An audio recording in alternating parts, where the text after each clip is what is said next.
এই interim government কিন্তু কারো দয়ার দান নয়।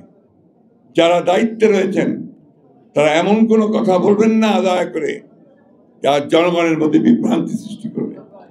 তো আমরা যারা লড়াই করি আমরা কিছুতেই গিভ আপ করব না। যদি আপনারা আপনাদের দেশকে রক্ষা করতে চান, আপনাদের স্বাধীনতাকে রক্ষা করতে চান, অধিকারকে রক্ষা করতে চান, তাহলে আপনারা সবাই একজোট হন, ঐক্যবদ্ধ হন। বিভাজনের কাছে আপনারা কখনো মাথা নোয়াবেন না।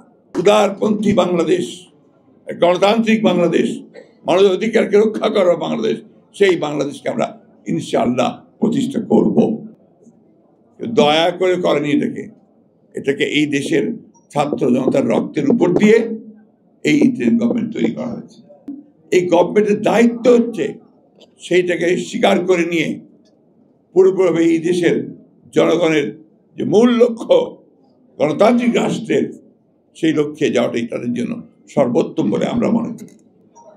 আরেকটা কথা বলতে চাই, এটা পরিষ্কারভাবেই বলতে চাই, সেটা হচ্ছে যে যারা দায়িত্বে রয়েছেন তারা এমন কোনো কথা বলবেন না দয়া করে যা জনগণের মধ্যে বিভ্রান্তি সৃষ্টি করবে। আমাদের জীবনের শেষ অংশে চলে এসেছি আমরা একেবারে জীবন সায়ান্নে। এই সায়ান্নে হিসেবে আপনাদেরকে বলতে চাই, যদি আপনারা আপনাদের দেশকে রক্ষা করতে চান, আপনাদের স্বাধীনতাকে রক্ষা করতে চান, অধিকারকে রক্ষা করতে চান, তাহলে আপনারা সবাই একজোট হন, ঐক্যবদ্ধ হন।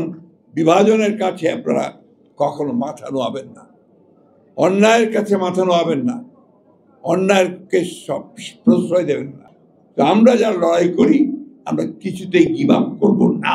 উদারপন্থী বাংলাদেশ, গণতান্ত্রিক বাংলাদেশ, মানব অধিকারকে রক্ষা করা বাংলাদেশ, সেই বাংলাদেশকে আমরা ইনশাআল্লাহ প্রতিষ্ঠা করব।